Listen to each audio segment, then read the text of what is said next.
Principle of flotation बोला यहाँ पे when body of density rho S मतलब रो एस के लिए ऐसे सॉलिड होता है जनरली, तो याद करने के लिए इजी हो जाएगा.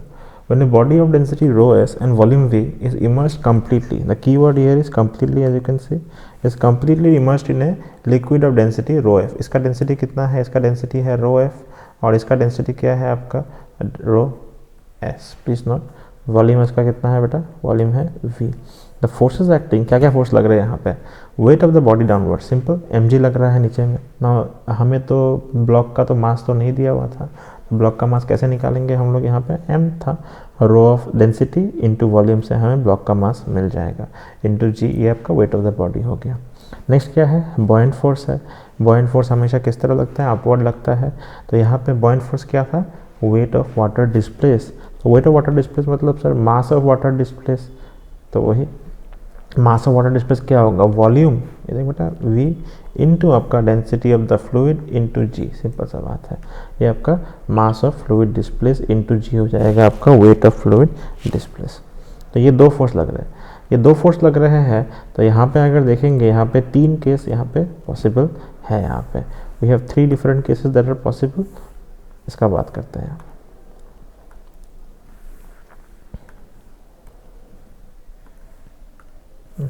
The following 3 cases are possible.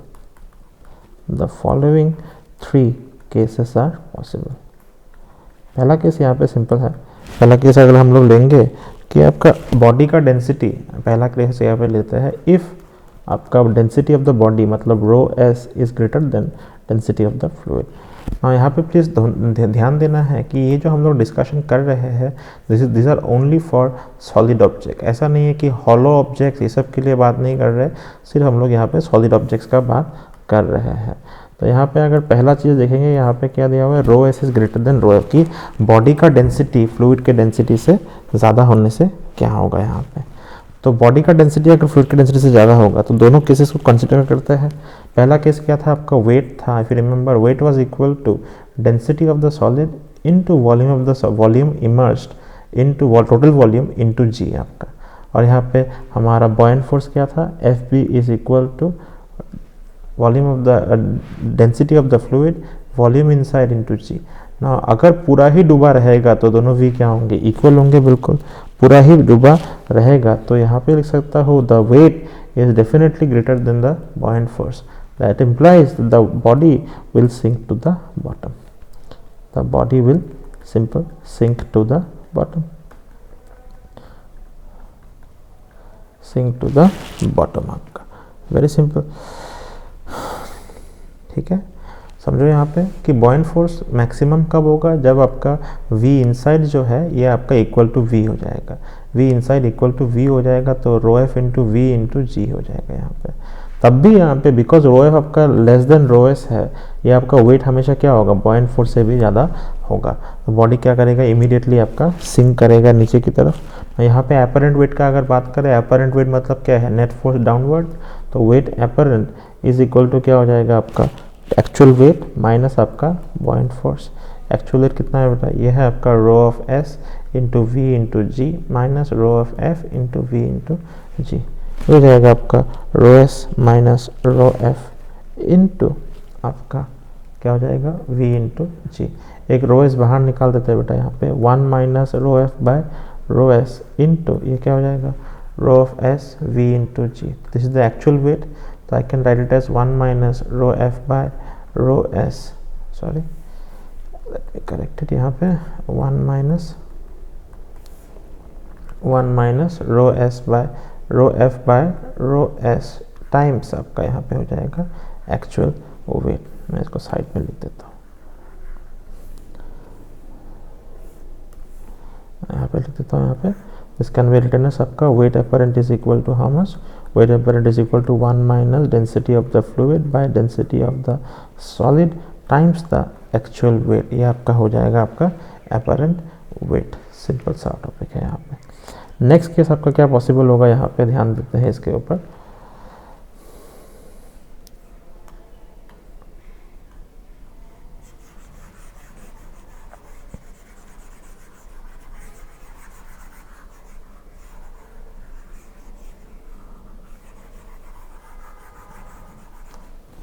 Next case आपका जो पॉसिबल होगा ये आपका केस नंबर बी। अगर सपोज हम लोग बात करते हैं यहाँ पे दोनों का डेंसिटी क्या है, इक्वल है, कि rho of the solid is equal to rho of the fluid, तो बॉडी का डेंसिटी और फ्लूइड का डेंसिटी इक्वल है। तो अगेन यहाँ पे देखेंगे तो अगर हम लोग वेट देखें, वेट आपका है rho of the solid v into G, और थ्रस्ट का मैक्सिमम वैल्यू, बॉयंट फोर्स का मैक्सिमम वैल्यू क्या होता है आपका, rho of F v into G. तो यहाँ पे देख सकते हैं कि the maximum value of buoyant force will be equal to the आपका, तो यहाँ पे जो जब फुल्ली इमर्स्ड होगा, when fully immersed the body will have the same buoyant force as the weight. तो यहाँ पे लिख सकते हैं सिंस आपका यहाँ पे तो दोनों इक्वल हो जाएंगे आपका, यहाँ पे W is equal to F P, तो I can write the body will float,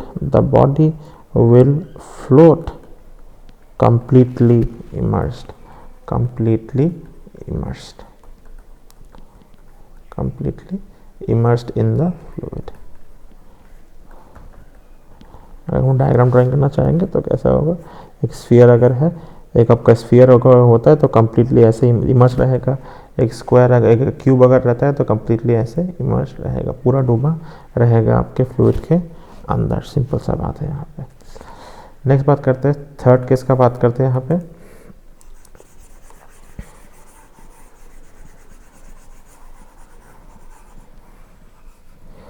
third case का बात करते हैं यहाँ पे कि सपोज आपका डेंसिटी ऑफ द सॉलिड जो है वो आपका फ्लूइड से कम है, डेंसिटी ऑफ द फ्लूइड से कम है आपका। तो अगेन यहाँ पे वेट क्या था मेरा, यहाँ पे rho S into V into G, rho S into V into G, ध्यान देना यहाँ पे ना। यहाँ पे फ्लूइड अगर हम लोग बॉयंट फोर्स का बात करें यहाँ पे, तो बॉयंट फोर्स कितना हो जाएगा आपका, rho S into V inside, ध्यान देना, इंटू जी। तो ऑब्वियसली क्लियरली यहाँ पे रो एस नहीं, sorry, rho F into V into G यहाँ पे। तो in this case obviously sir, in this case आपका जो फोर्स होगा ऊपर की तरफ का फोर्स ज़्यादा होगा, तो एफ बॉयंट फोर्स या thrust force is greater then the weight of the fluid. तो फ्लोट तो करेगा यहाँ पे, ध्यान देना है यहाँ पे। तो यहाँ पे प्लीज समझो कि रॉ फ्लूइड जो है वो आपका this is greater then this, तो इसका जो वैल्यू है, अगर पूरा डूबा रहेगा तो बॉयंट फोर्स डेफिनेटली ज़्यादा होगा, वेट से बिल्कुल डेफिनेटली ज़्यादा ही होगा। तो बॉडी क्या करेगा, अपने आप को पार्शियली फ्लोट करेगा ताकि ये क्वांटिटी, जो क्वांटिटी हमने यहाँ पे देख रहे हैं वी इनसाइड, वो क्या हो जाए, थोड़ा सा कम हो जाए। तो हमारा डायग्राम कैसा दिखेगा, कुछ अगर हम लोग देखेंगे तो आपका ऑब्जेक्ट जो है वो क्या करेगा, पार्शियली फ्लोट करेगा, मे बी ऐसा टाइप का कुछ फ्लोट करेगा ताकि वी इनसाइड क्या हो, एक्चुअली थोड़ा सा कम हो जाए। तो यहाँ पे देखिएगा कि एफ बी अगर हमने देखना है, F B is equal to ये था, F B is equal to क्या था आपका, रो एफ, इसका मैक्सिमम वैल्यू अगर देखेंगे, मैक्सिमम वैल्यू कितना हो जाएगा, वी इंटू जी हो जाएगा यहाँ पे। This is obviously sir greater than आपका वेट ऑफ द फ्लूइड, तो इसीलिए क्या हो जाएगा, वी अपने आप को रिड्यूस करेगा, आपका वॉल्यूम इनसाइड अपने आप को रिड्यूस करेगा, एंड हेंस इट विल, यहाँ पे क्या हो जाएगा कि V inside will be less than आपका total volume. So the body will float partially, the body will float partially immersed in the fluid, partially immersed in the fluid।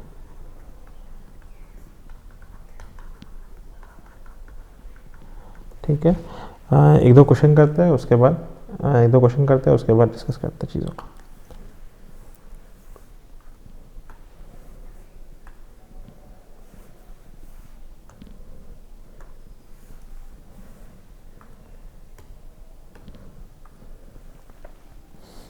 Question करते हैं, a cube of side length L and density rho s is immersed in a fluid,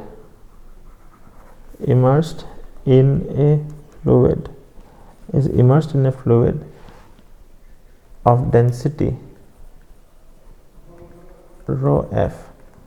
What if rho f is less than rho f, तो obviously partially float करेगा।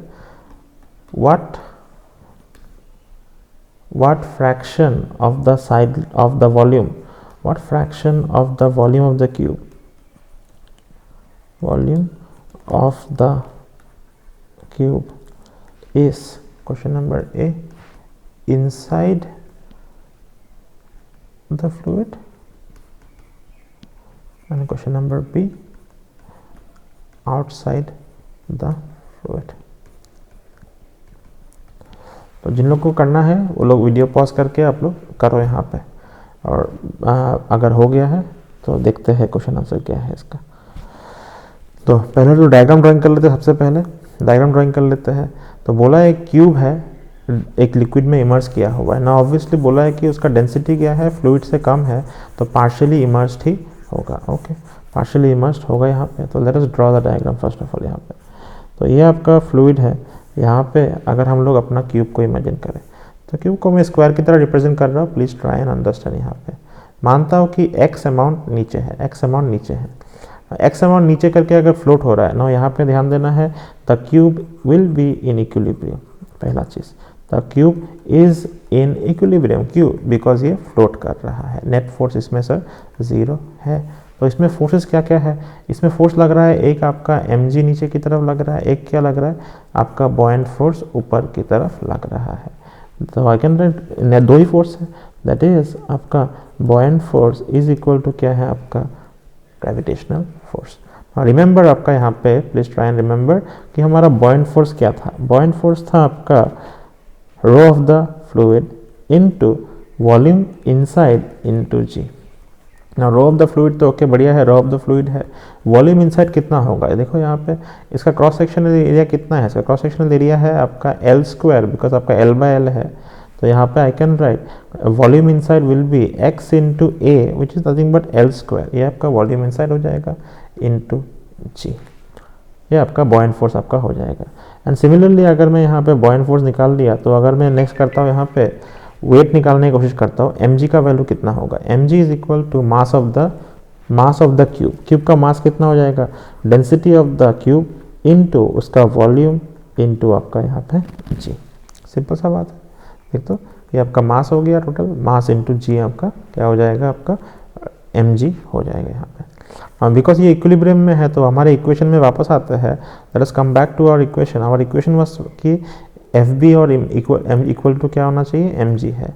F B कितना है बेटा, यहाँ पे देख, rho of fluid into X L square, sorry into X L square G is equal to क्या हो जाएगा, rho of solid into L cube ji.